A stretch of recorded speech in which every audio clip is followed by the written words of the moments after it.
One of my favorite perks of attending GitHub Universe are the goodies. And the ultimate, undeniably cool goodie in my opinion is this programmable badge.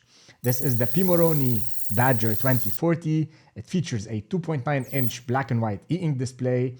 It is powered by the Raspberry Pi 2040, which is a dual ARM Cortex M0 Plus running up to 133 megahertz and 264 kilobytes of SRAM. It comes with 5 buttons in the front and a USB-C connector to power it and to program it. Now the best part is it's embedded with MicroPython, which makes programming it a breeze. So sure, I can display my name and my profile picture on it, but the programmer in me wanted to see if this thing can run an implementation of the game of life. In this video, I'll show you the whole process for programming this badge, and the final result did not disappoint. So let's get started.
Now that we're here, let's do a quick walkthrough of the IDE and the code that is actually running on this badge. So I have here the IDE that's called Thony or Thony. I'm not really sure how you actually pronounce it. It's a pretty basic IDE. It doesn't really do much. You can just write code in the text editor. You have a REPL shell over here where you can type in Python commands which get executed on the device itself, on the badge, on the Pico. And in order for you to start working, you need to click on this in the bottom right corner and make sure that you have selected the Raspberry Pi Pico here in this list. It's very important. Otherwise, you're going to be probably running your code on the local Python, and that's not really helpful for our situation. We want to run the code on the Pico itself. So I'm going to click on it. Of course, make sure your badge is connected via USB to your device. And then if I type in here, print hello, this is going to be executed in the interpreter on the board itself, and the output is going to come back to my IDE. Now, if you don't have the list of files, just click on View Files. You're going to get the list of files that are locally on your machine, as well as the files that are available on the Raspberry Pi Pico. Now, obviously here, there's a more complicated directory structure. We're not gonna go into it because you can configure your badges and all sorts of stuff here. You can also install applications that come as part of badges automatically. But since we're writing some custom code ourselves, we're not gonna bother with that. I'm just gonna create a new file that's called main.py. It already exists here. I'm gonna load it. And this main.py, I have embedded the code for the Game of Life in it. So now we're going to walk through this code, and I'm going to explain to you what's really happening here. In this code, I'm importing the Badger 2040. It's basically the standard library. It gives me some helper functions to control and manipulate the device. Random is a package that, just generates random numbers. Time is, you should know it already if you've worked with Python before. I'm going to define the width and height to be 45 by 12. The reason for that is I am using a bitmap 8 font, and it has some sort of thickness and font size and whatnot. If you change the font size, it's going to impact the width and height of your grid. So play with this to match the desired outcomes you want. I'm defining the cell to be a plus sign and the empty cell to be nothing. And I have a flag called debug. This will print out some debugging information into my shell, and if it's false, we're going to ignore that. Now, my first function is called initialize grid. This is very simple. It's going to create the grid for us. If you know comprehension lists, this is just simply nested comprehension lists in Python. We have the first list over here, and then we have the one that is the parent. Basically, this is going to create a matrix of rows and columns for us that are randomized, with randomized cells. It's a grid that has randomized cells. It could be a plus sign, it could be empty. We want to start with a randomized state, and that's why we're using the random package. Now, print grid is going to allow us to print this grid. It takes the grid as a parameter, and then we call Badger setPen. SetPen basically controls the color. So obviously, because this is black and white, there's only two options, either black or white. 0 is black, 15 is white, as a value that we set over here. And everything in between is sort of a gradient of gray or black, whatever you prefer, however you prefer to define it. Then we call badge.clear. This is going to empty the screen, and it's going to use the color that we have set over here to be the default color that is used to clear the screen. Then we set the pen to 15. 15 is white because we're going to start drawing now on the black canvas. Badger will set the font to bitmap 8, and then I'm setting the thickness to 1. You can play with all of these different parameters however you like. Then in the print grid, we're basically enumerating this grid because I want to print each and every row, and I'm getting the index of that row as well as the content of the row or the value. Badger.text will allow me to print whatever text I want on display. And here I am joining all of the cells in that particular row. So because each cell is a string, I'm just joining all of these different elements, and I'm concatenating them with nothing, basically, which means that I'm going to have my empty cells, my plus cells right next to each other, and they're going to be part of the same string that's going to be printed on my display. These two parameters over here are the x coordinates and the y coordinate for each row. So I'm going to always start printing from the left side. So it's always going to be 0. The x coordinate is going to be 0. And the axis starts from the top left corner, right? So it's going to be 0. 0 means it's going to be top left. And then k is the index. It's the number of my row. So we start with 0.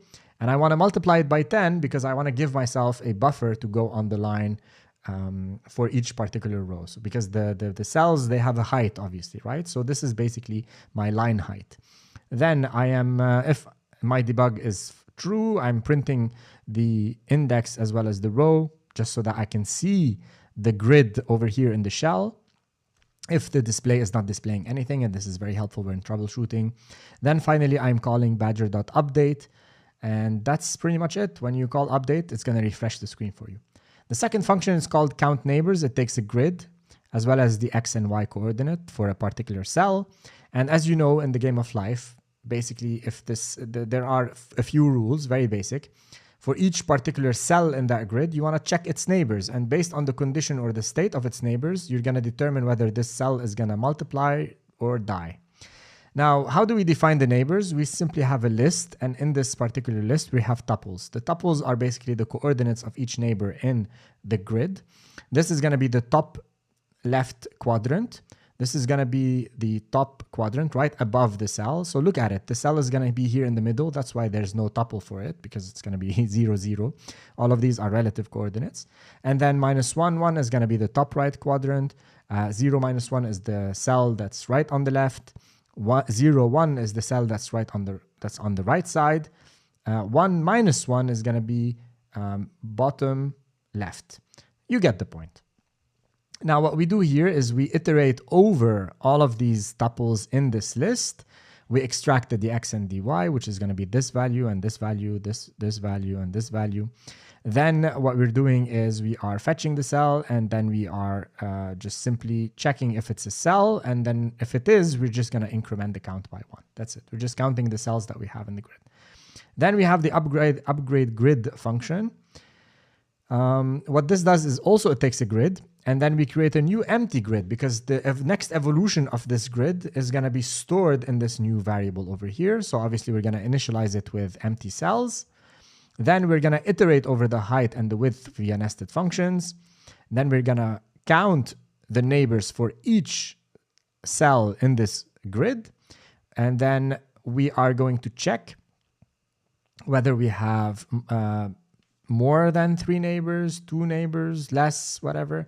And based on that, we're going to update the cell situation. So either we're going to add a new cell, or we're going to kill the cell that is available over there. And then finally, we're going to return the new state. This here is the main code that's going to be executed. This is what's going to call everything. We're going to create an instance of Badger 2040. We're going to set the update speed, or basically this is, you can think of it as the refresh rate for the display. There are 4 values, 0, 1, 2, 3, 4. 4 is the maximum. It's the highest refresh rate.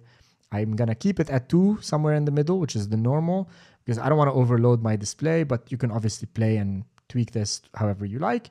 We're going to initialize the grid with random values, and then we're going to start our main loop. Within this loop, we're just going to print the grid. We're going to call for the next evolution. We're going to sleep a little bit, which gives the board a little bit of time to, generate the new evolution and try to print it. Now, obviously, these are all parameters that you can tweak, and this will affect the refresh rate of your badge. Now, once you are satisfied with the code, I'm going to publish this in the repository online. The link is going to be in the description. You can just click on run. And if your board is connected via USB, you should be able to see something like this. Your board is going to run the game of life. You can see here how fast it refreshes. Obviously, it's an e-ink display, so you cannot really expect the world out of it. And because debug is enabled, you're going to be seeing the grid also, as well as all of the cells being printed in your shell over here. So you can also troubleshoot and understand whether something is wrong or not.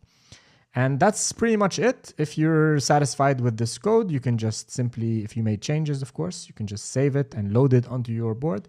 And then every time this badge is powered, it's going to run Game of Life by default. You are awesome. Thank you for watching this video. 3 things you can do right now. Join the Discord server so that we can chat. We can talk about all sorts of stuff, programming, electronics, career, whatever you desire. We can geek out all day long.